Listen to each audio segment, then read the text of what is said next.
नमस्कार, एस्ट्रो तक में आप सबका बहुत बहुत स्वागत है। मैं हूं प्रवीण मिश्र। अपने भाग्य को बढ़ाने के लिए कौन से ऐसे 11 कार्य हैं जो जरूर हमें करना चाहिए। देखिए, इनमें से बहुत सारे कार्य हम में से बहुत सारे लोग कर रहे हैं अपने डेली लाइफ में, लेकिन जो लोग नहीं कर रहे हैं उनके लिए बताना जरूरी है कि ये 11 कार्य हैं जो आपको अपने दैनिक जीवन में डे टू डे लाइफ में अवश्य करना चाहिए। भाग्य को बढ़ाने की जरूरत क्यों पड़ी? ज़्यादातर लोग कर्म पर भरोसा करते कि जी कर्म खूब करोगे तो अवश्य धन भी मिलेगा, जो चाहोगे सब मिलेगा। बिल्कुल अच्छी बात है, लेकिन कई बार क्या होता है कि हम कर्म तो खूब करते हैं, धन भी कमा लेते हैं, लेकिन फिर भी मन शांत नहीं होता है, मन बेचैन रहता है, मन परेशान रहता है। जो लोग नौकरी करके धन कमा रहे हैं वो नौकरी से परेशान रहते हैं, जो लोग व्यापार करके धन कमा रहे हैं उस व्यापार की उलझनों से परेशान रहते हैं, घर परिवार की उलझनों से दुखी रहते हैं। और धन तो आ रहा है लेकिन उस धन का सुख वो जीवन में नहीं प्राप्त कर पा रहे हैं। धन किस लिए कमाता है आदमी? कि उस धन को खर्च करके सुख सुविधाएं प्राप्त करे और अपने घर परिवार को सुखी रखे, घर परिवार वालों की इच्छाओं को पूर्ण करे। लेकिन इच्छाएं भी पूरी हो रही हैं, लेकिन ना घर वाले सुखी हैं, शांति है, ना घर वालों के मन में, ना जो धन कमा रहा है उसके मन में शांति है। तो कहीं कोई वो कमी रह जाती है। वो कमी कैसे दूर होगी? सुख शांति जीवन में कैसे आएगी? कैसे हम ये आपाधापी एक दूसरे को पीछे छोड़कर आगे बढ़ने की कोशिश, एक दूसरे को नीचा दिखाकर आगे बढ़ने की कोशिश के रास्ते में ना उलझकर शांति से कर्म करके और अच्छा धन कमाकर अपने जीवन को सुखी करें, शांत करें, मन को शांत करें, परिवार वालों का मन भी शांत रहे और सब लोग सुखी रहें। सुख शांति बहुत जरूरी है जीवन में। तो अगर थोड़ा सा हमें भाग्य का सपोर्ट मिल जाए तो जो हम मेहनत करते हैं उस मेहनत का पूरा फल मिलेगा और फिर हमें बहुत ज़्यादा आपाधापी, परेशानी, टेंशन नहीं लेनी पड़ेगी। तो अपने भाग्य को बढ़ाने के लिए, जीवन के संघर्षों को टैकल करने के लिए, बिना झुंझुलाहट के ज़िंदगी जीने के लिए ये जो 11 कार्य बताने जा रहे हैं ये अवश्य करना चाहिए। हमारा क्या भाव है शायद आप तक पहुंच गया हो। तो सबसे पहला काम क्या है कि प्रतिदिन स्नान करने की आदत बनाएं। बहुत सारे लोग भैया नहाते ही नहीं हैं रोज।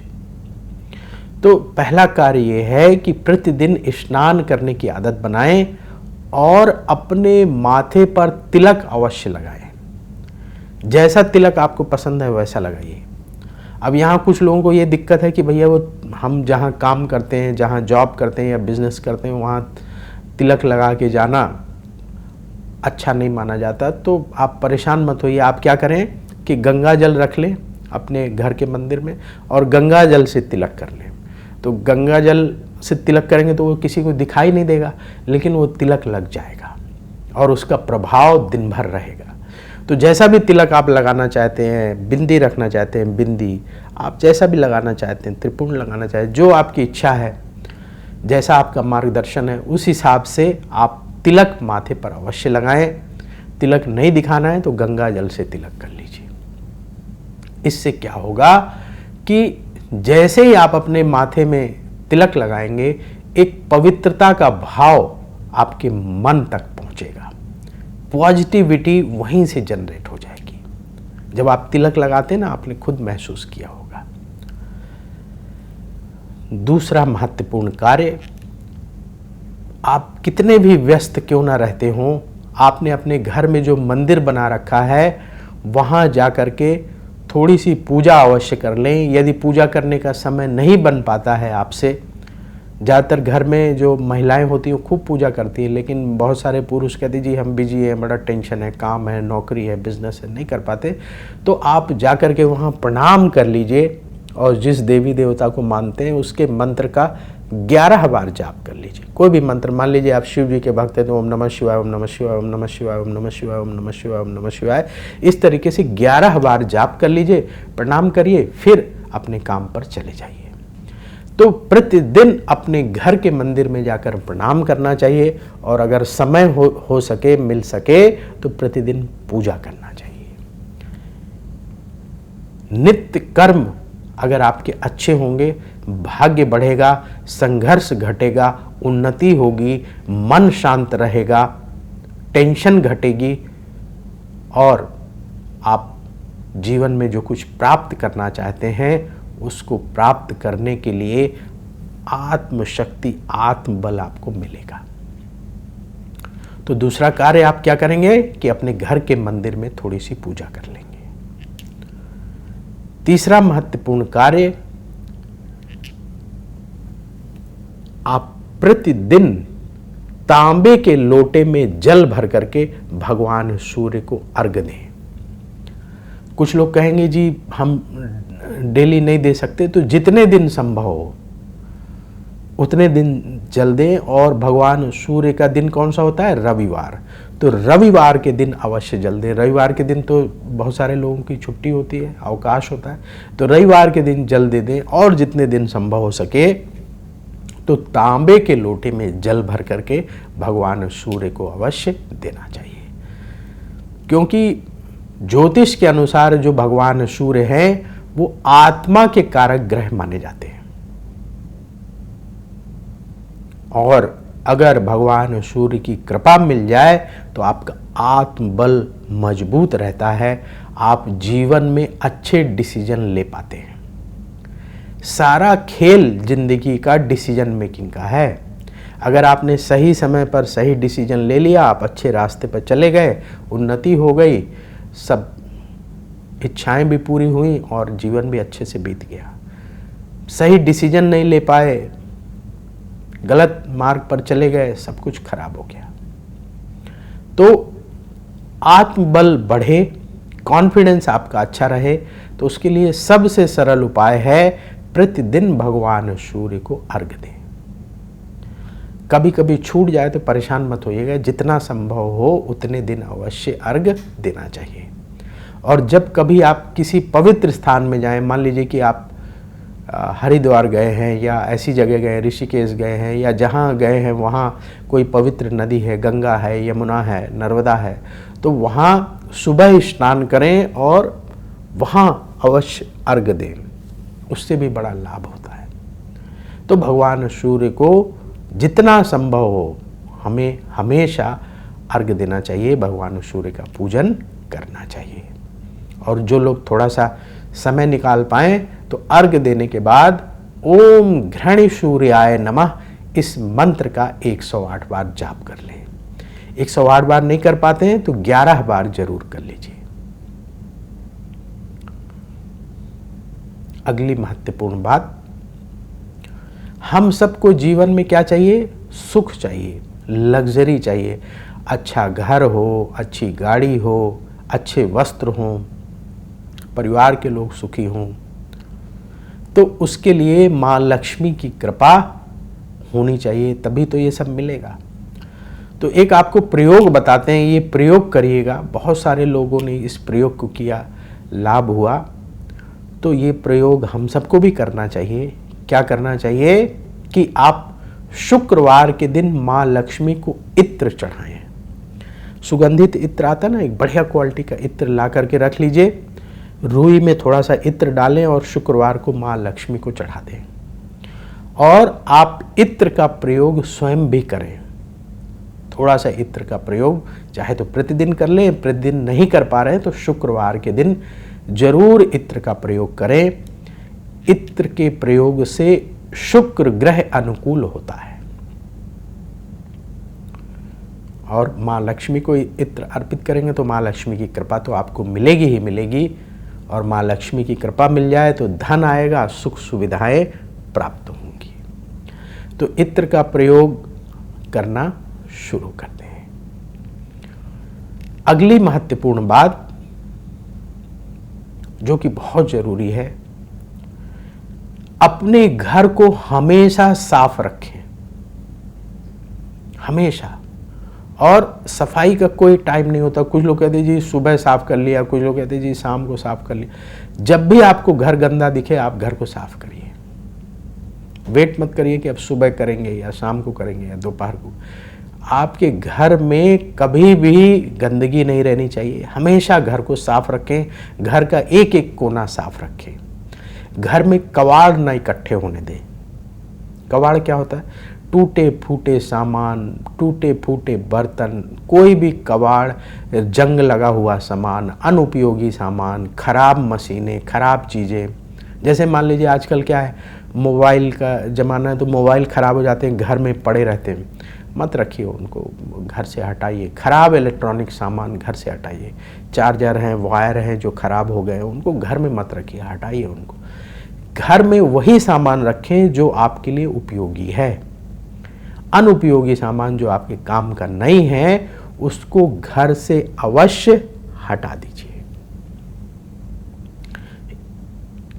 ऐसा करने से क्या होता है? बहुत सारे लोग तर्क करेंगे, हर पॉइंट पे तर्क का जवाब नहीं दे रहे हैं, लेकिन ऐसा मन में आया है तो बता रहे हैं। अगर आपके घर में कबाड़ रहेगा, घर गंदा रहेगा, नेगेटिविटी बढ़ेगी, मन खराब रहेगा। इसके विपरीत अगर घर आपका साफ रहेगा, घर में कबाड़ नहीं होगा, टूटे फूटे सामान, इलेक्ट्रॉनिक खराब गैजेट्स नहीं पड़े होंगे, तो आपके घर में पॉजिटिविटी रहेगी, आपको स्वयं बड़ा अच्छा लगेगा। आप कभी कभी किसी के घर जाते हैं ना तो बड़ा अच्छा लगता है, बड़ा साफ साफ घर होता है और बहुत अच्छा लगता है। वहाँ बैठ करके लगता है थोड़ी देर और बैठे, बात करते करते वक्त ही पता नहीं लगता कि कितना बीत गया। लेकिन कभी कभी ऐसे घर भी मिलते हैं जहाँ आप जाओ तो रुकने का मन नहीं करता, लगता कितना जल्दी यहाँ जाएं, यहाँ से जाएं। तो वहाँ नेगेटिविटी होती है, कई कमियाँ होती हैं। तो सबसे सरल कार्य है अपने घर को हमेशा साफ रखें, एक एक कोना साफ रखें। अगला महत्वपूर्ण कार्य जो जरूर करना चाहिए, आप प्रतिदिन पक्षियों को रोटी खिलाएं और रोटी के छोटे छोटे टुकड़े करके, जहां पक्षी हो, पेड़ के नीचे आते हों, जहां आपको पता लग जाए कि यहाँ पक्षी की चहचहाट रहती है, आवाज़ आती है, पक्षी यहाँ पर उड़ रहे हैं, वहाँ डाल दीजिए। कबूतर जहाँ होते हैं वहाँ डाल दीजिए। कहीं भी जो उड़ने वाले पक्षी हैं वहाँ उस स्थान पर रोटी के छोटे छोटे टुकड़े करके डाल देना चाहिए। कुछ लोग कहते हैं जी दाना खिलाएं, दाना आपके पास है खिला दीजिए, दाना ले करके खिला दीजिए, समय नहीं मिल पा रहा। तो हम सब तो रोटी रोज़ ही खाते हैं, तो रोटी, एक रोटी ले लें, उसके छोटे छोटे टुकड़े करके डाल दीजिए। पक्षियों को प्रतिदिन खिलाना चाहिए। ये भी एक बहुत बड़ा दान है। कुछ लोग चींटियों को आटा में चीनी मिलाकर खिलाते हैं, वो भी उत्तम कार्य है, वो कर सकते हैं, आप वो भी करिए। एनी हाउ कुछ ना कुछ हमें जीवों को खिलाना चाहिए प्रतिदिन। तो सरल है रोटी खिलाना। आप प्रतिदिन एक रोटी के छोटे छोटे टुकड़े करके खिला सकते हैं, चींटियों को आटा डाल सकते हैं, पक्षियों को दाना डाल सकते हैं। जो भी संभव हो सके आपसे प्रतिदिन करना शुरू करें। क्यों प्रतिदिन करना चाहिए? क्योंकि हम चाहते हैं हमारा एक एक दिन बहुत अच्छा बीते। जिंदगी तो एक एक सांस की है ना, तो इसलिए ये उपाय प्रतिदिन करना चाहिए। दूसरा अगला महत्वपूर्ण कार्य जो हमें करना चाहिए, जो कि अब संभव नहीं है, बड़े मुश्किल है, लेकिन फिर भी आपको बता रहे हैं कि रसोई घर में बैठकर भोजन करना चाहिए। बड़ा मुश्किल हो गया क्योंकि आजकल जो शहर हैं, खास करके मेट्रो सिटीज़ हैं या छोटे शहर भी हैं, वहाँ रसोई घर यानी किचन बहुत छोटा बनाया जाता है। तो वहाँ बैठ कर के भोजन कर ही नहीं सकते आप रसोई घर में, छोटा ऐसा समय आ गया है। लेकिन फिर भी मान लीजिए वहाँ बैठ के भोजन नहीं कर सकते तो भोजन का एक स्थान बना लीजिए। आजकल लोग वो डाइनिंग टेबल रखते हैं ना, उसमें बैठ कर के भोजन करते हैं। तो एक भोजन का स्थान बना लें, वहाँ बैठ कर के भोजन करें। अगर रसोई आपकी बड़ी है, वहाँ व्यवस्था है, तो वहाँ बैठ कर भोजन करें। नहीं तो एक भोजन का स्थान बना लें जो रसोई घर के बिल्कुल पास हो, और वहाँ बैठ करके ही कोशिश करें कि परिवार के लोग मिल करके भोजन करें, वहाँ साथ बैठ करके। पहले क्या होता था, परिवार के भोजन का एक समय होता था, उस समय में सब लोग एकत्र हो जाते थे, सारे परिवार के लोग मिलकर भोजन करते थे, उसका बड़ा प्रभाव पड़ता था, मानसिक शांति बढ़ती थी।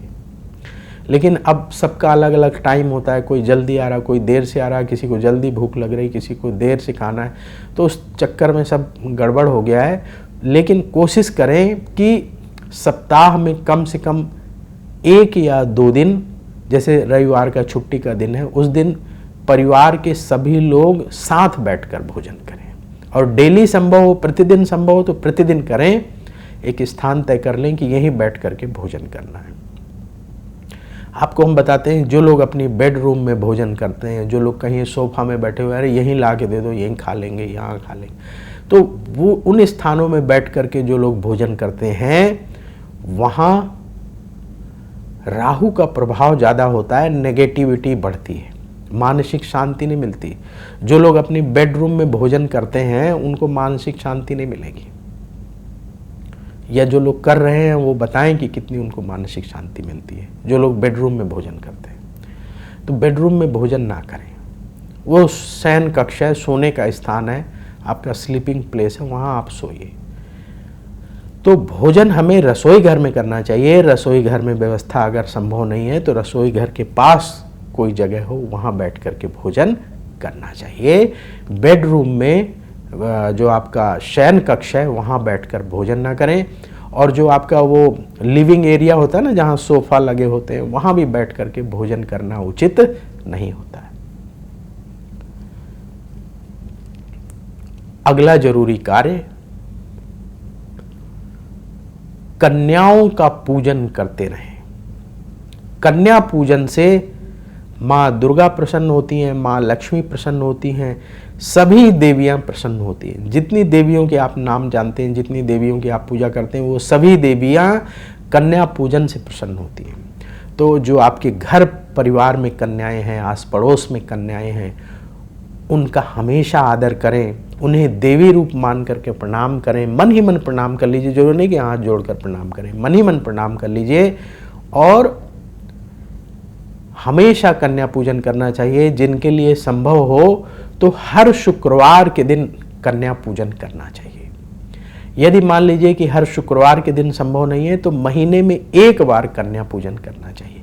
कैसे पूजन करें? जो सरल तरीका है, आज के ज़माने में संभव है कि मान लीजिए शुक्रवार है, उस दिन आपने कन्याओं के लिए कुछ फल मंगा लिया, जो जिस ऋतु में जो फल होता है। जैसे इस ऋतु में अगर आम मिल रहा है आपके इलाके में आसानी से, तो आम मंगा लिए और कम से कम 9 कन्याओं को 1-1 आम दे दिया और प्रणाम कर लिया। आप अपने घर बुला करके उन्हें दे सकते हैं या उनके घर जा करके भी दे सकते हैं, जैसी व्यवस्था बने। कभी जैसे कन्याएं पढ़ती हैं ना, तो उनकी पढ़ाई लिखाई में काम आने वाली चीज़ें कैसे, जैसे पेंसिल है, क्या कहते हैं, पेन है, कॉपी है, जिसे आजकल नोटबुक कहते हैं, नोटबुक है, या कोई भी उनके काम आने वाली चीज़ है, पाउच है जिसमें वो अपना पेन पेंसिल रखती हैं, तो ऐसी चीज़ें भी उन्हें दे सकते हैं, उपहार दे सकते हैं और उन्हें प्रणाम करिए। बच्चों को जो चीज़ें पसंद होती हैं, जैसे कोई विशेष भोजन पसंद है उन्हें, तो वो कभी आप अपने घर में बना लें और वो उन्हें दे करके प्रेम से बैठा करके आप भोजन कराएं और प्रणाम करें। तो कन्या पूजन हमें करना चाहिए, हर शुक्रवार को करना चाहिए। शुक्रवार को संभव नहीं तो महीने में 1 शुक्रवार को करना चाहिए। अगर मान लीजिए शुक्रवार के दिन व्यवस्था नहीं बन पाती है, आप जॉब करते हैं, बिजनेस करते हैं, बहुत बिजी रहते हैं, तो आप जिस दिन व्यवस्था बने उस दिन कर लीजिए, लेकिन कन्या पूजन जरूर करिए। कन्याओं के प्रति सम्मान हमारे जीवन के कष्टों को दूर करेगा। कन्याओं के प्रति आप जो सम्मान करेंगे वो समझ लीजिए कि आपको माँ दुर्गा का आशीर्वाद दिलाएगा, माँ लक्ष्मी का आशीर्वाद दिलाएगा। बहुत सारे लोग हैं ना, कहते जी हम खूब दुर्गा चालीसा पढ़ते, खूब पूजा करते, लेकिन फिर भी फल नहीं मिल रहा है, कोई फायदा नहीं हो रहा है। आप देखिए आपके आचरण में, व्यवहार में, डे टू डे एक्टिविटी में कहाँ कमी है। आप उस कमी को दूर करिए। संकेत समझ गए होंगे लोग। तो हमें कन्याओं के प्रति आदर भाव रखना चाहिए और कन्याओं का पूजन अवश्य करना चाहिए। अगला महत्वपूर्ण कार्य जो जरूर करना चाहिए, 10वें नंबर का कार्य, आप गिनते जाइएगा। तो ये 10वें नंबर का कार्य है कि अपना आचरण और व्यवहार अच्छा रखें। बिहेवियर, व्यवहार मतलब बिहेवियर, नेचर, बिहेवियर, आपका स्वभाव लोगों के साथ अच्छा होना चाहिए। आप विनम्र स्वभाव होना चाहिए। आप विनम्रता से बात करें। आप कठोरता से लोगों के सामने पेश ना आए। कटु वाणी का प्रयोग ना करें। जो लोग कटु वाणी का प्रयोग करते हैं ना, उनके बहुत सारे ग्रह खराब हो जाते हैं और उनके जीवन में बहुत परेशानियां आती हैं, बहुत परेशानियां आती हैं। तो अपना व्यवहार विनम्र रखें, अपना आचरण अच्छा रखें और जितना मदद हो सके लोगों की मदद करने की कोशिश करें। कुछ लोग कहेंगे जी हमारे पास धन ज़्यादा नहीं है, हम धन से ज़्यादा मदद नहीं कर सकते। कोई बात नहीं, आप मार्गदर्शन से मदद कर सकते हैं। किसी को अच्छी सलाह देना भी बहुत बड़ी मदद है। किसी परेशान आदमी को सही रास्ता दिखा देना भी बहुत बड़ी मदद है। कोई आपसे कुछ पूछ रहा है, उसको अच्छी बात बता देना भी बहुत बड़ी मदद है। तो जिसको जैसी ज़रूरत हो उसकी उस हिसाब से मदद करनी चाहिए। मान लीजिए कोई बहुत बीमार आदमी है, परेशान है, उसका इलाज ठीक से नहीं हो पा रहा है, आपने उसे सही डॉक्टर बता दिया कि ये डॉक्टर साहब बड़े अच्छे हैं, आप वहाँ जाकर दिखा लीजिए, वो भी बहुत बड़ी मदद है। आपने कोई ऐसा अस्पताल रिकमेंड कर दिया, बता दिया जहाँ फ्री में इलाज होता है और बहुत अच्छा इलाज होता है, ये भी बहुत बड़ी मदद है। तो किसी भी तरीके से मदद की जा सकती है। तो लोगों की मदद करने की कोशिश करें, अपना व्यवहार अच्छा रखें, अपनी वाणी अच्छा रखें। और एक बात और, लोग तर्क करते कि जी वो हमसे कठोर भाषा में बात करता है, हमसे एग्रेशन में बात करता है, हमसे गुस्से में बात करता है, तो हम क्यों करें, हम भी तो वैसे जैसे को तैसा जवाब देंगे। नहीं, अगर आप कटु वाणी में बोलेंगे तो सामने वाला जरूर कटु वाणी में ही रिएक्ट करेगा, ये दुनिया का नियम है। लेकिन अगर सामने वाला कटु वाणी में बोल रहा है और आप विनम्रता से बात करेंगे उससे, तो एक बार, दो बार, तीन बार छोड़ करके उसे ज़रूर चौथी बार समझ में आएगा कि यार ये आदमी तो अच्छा है, इतना बढ़िया हमसे बात करता है, मैं क्यों इससे ऐसे कटु वाणी में बात कर रहा हूँ। तो वो अवश्य जो है लज्जित होगा और धीरे धीरे उसका व्यवहार आपके प्रति बदलने लगेगा। ये आजमा कर देखिएगा। अब आखिरी महत्वपूर्ण बात, 11वीं बात, फिर इस वीडियो को समाप्त करते हैं, बहुत बड़ा हो रहा है। अपने बड़ों का हमेशा सम्मान करें। ये चीज़ें गड़बड़ होती चली जा रही हैं, इस पर बहुत ध्यान देने की ज़रूरत है। हमारे घर परिवार में जो बड़े बुज़ुर्ग हैं, हमारे दादा दादी हैं, नाना नानी हैं, माता पिता हैं, जो भी बड़े लोग हैं, उनका सम्मान करना चाहिए। जो लोग उनका अपमान करते हैं, उनको कटु वाणी बोलते हैं, ऐसे लोगों का भाग्य खराब होता है। कर्म चाहे जितना कर लीजिए, वो कर्म आपको शुभ फल नहीं देगा। शुरू में लग रहा होगा शुभ फल मिल रहा है, लेकिन आगे चल के आप महसूस करेंगे कि सब गड़बड़ हो रहा है। तो अपने बड़े बुजुर्गों का आशीर्वाद लेना बहुत ज़रूरी है। वो लोग बड़े भाग्यशाली हैं जिनके घर में बड़े बुजुर्ग हैं और वो उनको प्रणाम कर पा रहे हैं, उनका आशीर्वाद ले पा रहे हैं। बहुत सारे लोग ऐसे हैं जिनके ऊपर बड़ों का साया नहीं है, बड़े घर में बचे ही नहीं कि आप उनसे मार्गदर्शन ले लें, उनको प्रणाम कर लें, उनसे बात कर लें। बहुत सारे लोग ऐसे हैं। तो हमें अपने घर के बड़े बुजुर्गों का आदर करना है, उन्हें प्रणाम करना है और उनसे बात करना है। उनको आपसे कुछ नहीं चाहिए, थोड़ा सा बात कर लीजिए। अगर हो सके तो थोड़ी बहुत जो भी आप उनको कोई उपहार दे सकते हैं, पैसे दे सकते हैं, गिफ्ट दे सकते हैं, वो भी देने की ज़रूर कोशिश करिए। अगर आपके साथ नहीं रहते तो आप उनको फ़ोन कर लीजिए, मैसेज कर लीजिए, कोई अच्छा वीडियो उनको भेज दीजिए। एनी हाउ उनसे कनेक्ट रहिए, उनको खुश रखने की कोशिश करिए। ये जो 11 जरूरी कार्य हमने आपको बताए हैं, ये करना शुरू करें, आपके जीवन में सुख शांति अवश्य बढ़ेगी और भाग्य का साथ भी आपको अवश्य प्राप्त होगा। तो वक्त हो चला है आपसे विदा लेने का। कमेंट बॉक्स में जय श्री राधे जरूर लिखिएगा। राधा रानी की कृपा अवश्य आपको प्राप्त होगी। तो मुझे दीजिए अनुमति, देखते रहिए एस्ट्रो तक। बोलिए जय श्री राधे।